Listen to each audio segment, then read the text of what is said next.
Hi అండి. Hi అండి. అగ్ని పరీక్ష చూస్తున్నారా మీరు? చూస్తున్నాను. మీ ఫేవరెట్ కంటెస్టెంట్ ఎవరండి? అందులో మీరు ఫేవరెట్ అనకూడదు కానీ ఎవరికి బాగా అనిపించింది ఇప్పటివరకు అనాలి. ఎందుకంటే వాళ్ళు ఏం టాస్కులు పెట్టింది కానీ ఇంకేది కానీ ఏమీ లేదు. ఇప్పటివరకు వచ్చిన వాళ్ళలో నిజంగా అందరితో పాటు నాకు కూడా బాగా అనిపించింది, ఇన్స్పైర్ అయింది డయానా రాజకుమారి గారు అండి. నిజంగా ఆవిడ ఎంత బాగా మాట్లాడిందంటే మాట్లాడినంతసేపు మనకి అలాగే చూస్తూ ఉండాలనిపించింది. ఎక్కడ కూడా అంటే ఎక్కడ కట్ చేయాలి, ఎక్కడ మాట్లాడాలి అని అంటారు కదా, ఎక్కడ నెగ్గాలి, ఎక్కడ తగ్గాలి అన్న మాటకి నిజంగా డయానా రాజకుమారి గారు చాలా బాగా వచ్చిన 15 మందిలో తనే బాగా మంచి ఫస్ట్ కంటెస్టెంట్ అనిపించింది.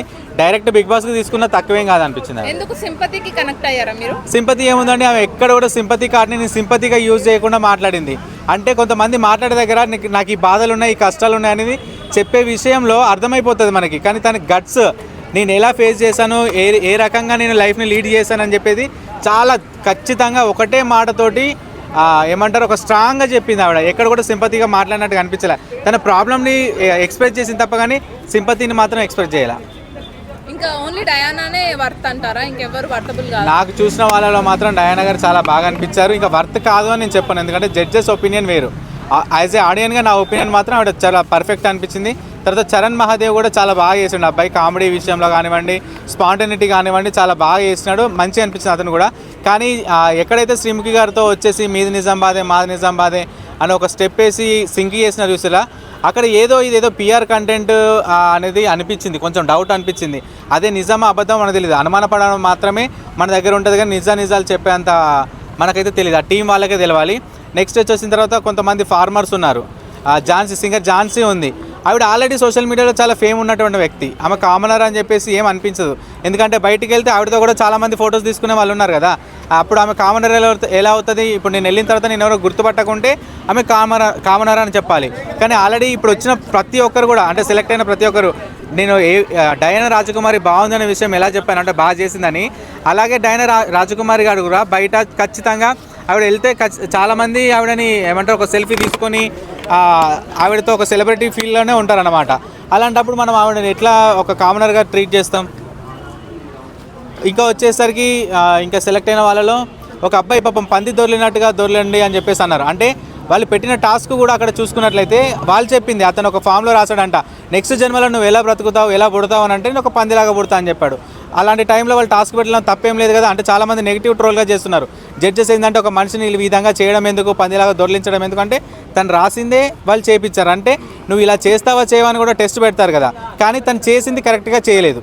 ఎప్పుడైతే జడ్జెస్ని ఇంప్రెస్ చేయాలనేది ఉంటుందో వాళ్ళని ఏ రకంగా ఇంప్రెస్ చేయాలనే విధంగానే చేయాలి తప్ప కానీ తక్కువ చేసేటట్టుగా చేయకూడదు. ఒక 100% అన్నప్పుడు 200%లో పెట్టాలి మనం అక్కడ. అప్పుడే దేనికైనా టాస్క్లో మనం విన్ అవుతాం. అంతమందిలో సెలెక్ట్ అయ్యి వచ్చాము అంటే కొంచెం కాన్ఫిడెంట్ లెవెల్స్ కూడా ఎక్కువ ఉండాలి. అవును, అదే చెప్తున్నా, ఆర్జే చరణ్ చాలా బాగుంది. అసలు స్పాంటేనిటీ ఎక్కడ కూడా అతను ఎక్కడ తడబడ్డట్టు కానీ ఒక చిన్న డౌట్ఫుల్గా మాట్లాడినట్టు కానీ ఏది అనిపించాల.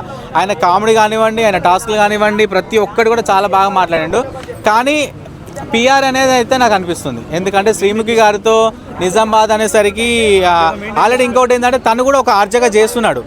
ఒక కామనర్ అనే యాజ్ ఏ కామనర్ ఏం కాదు, ఆయనకి ఒక సోషల్ మీడియా లేకపోవచ్చు. అదే కదా, సెలెక్ట్ అయిన 15 మెంబర్స్ ఖచ్చితంగా ప్రతి ఒక్కరికి ఫేమ్ ఉన్న పర్సనే. కామనర్ అనే వాళ్ళు ఎవ్వరు కూడా లేరు, మనందరికి తెలిసిన వాళ్ళే. సరే ఆర్జే చరణ్ మనకు తెలియకపోవచ్చు కానీ ఆయన ఒక ప్రొఫెషన్లో ఉన్నాడు, ఆయన ఆర్జేగా చేస్తున్నాడు. ఇంకొకటి ఇంటర్వ్యూవర్ అని చెప్పేశారు, తనకి సర్కిల్ ఉండొచ్చు, తను సెలెక్ట్ అవ్వచ్చు. ఝాన్సీ గారు కూడా ఆల్రెడీ ఇప్పుడు పొలిటికల్గా కవిత గారితో మాట్లాడడం జరిగింది. రీసెంట్గా చూసుకున్నట్లయితే కల్వకుంట్ల కవిత గారితో తను ఒక ప్రెస్ మీట్లో కూర్చొని వాళ్ళకి సపోర్ట్ చేస్తూ ఆమె కూడా ఫేమ్ అయిపోయింది. ఇంకెవరు అందులో కామనర్ అనిపించారు? ఎవరు కామనర్ అనిపించాలి? మిగతా వాళ్ళని పిలిపించి చెప్పాను. రాజకుమారి గారు ఒక్కరు మాత్రమే అని కాదు, తనది చాలా బాగా అనిపించింది. సరే తను ఫేమ్ ఉన్నా ఫేమ్ లేకపోయినా తను వచ్చి ఏ రకంగా వచ్చిందో మనకు తెలీదు, కానీ తను మాట్లాడిన ప్రతి మాట కూడా గన్ షాట్గా ఉంది. ఎక్కడ కూడా తడబడ్డట్టుగా నేను ఈ మాట మాట్లాడాలి, ఈ మాట మాట్లాడకూడదు అనేది లేకుండా అవతల వాళ్ళు తప్పులు ఎంచకుండా మాట్లాడింది. అది ఆ గ్రేట్నెస్ అనేది. ఇప్పుడు అగ్ని పరీక్షలో నెక్స్ట్ ప్రాసెస్ ఎలా ఉంటుంది అని మీరు గెస్ చేస్తున్నారు? యాజ్ యూజువల్గా ఫస్ట్ బిగ్ బాస్ సీజన్ 1లో ఎలా ఉందో అలాగే ఉంటుంది. వాళ్ళ కాంపిటీషన్లు పెడతారు, కంటెస్టెంట్లు పెడతారు, వాళ్ళు ఎవరు టాప్ 5 ఉంటారో వాళ్ళని తీసుకుంటారు. కానీ నన్ను అడిగితే మాత్రం ఈ అగ్ని పరీక్ష అనేది పెట్టకుండా ఉంటేనే మంచిది అనిపిస్తుంది. ఇలాంటి అగ్ని పరీక్షలు పెట్టి ఒక సామాన్యులకు లేని ఆశల్ని రేపెట్టి ఆ ఆశల ద్వారా వాళ్ళకి ఇంకా లైఫ్ని స్పాయిల్ చేస్తున్నారు. అంటే నార్మల్గా జాబులు చేసుకునే వాళ్ళు కూడా అరే మనం ఏదైనా చేస్తే బిగ్ బాస్కి వెళ్ళిపోతామేమో అని చెప్పేసి సంవత్సరం మొత్తం ఎదురు చూస్తున్నారు ఒక అగ్ని పరీక్ష కోసం. సో అలాంటప్పుడు మీరు ఎప్పటిలాగానే అన్ని సీజన్స్ అన్ని లాంగ్వేజ్లో ఎలా నడుస్తుంది, ఒక సెలబ్రిటీలు మాత్రమే ఉంటున్నారు.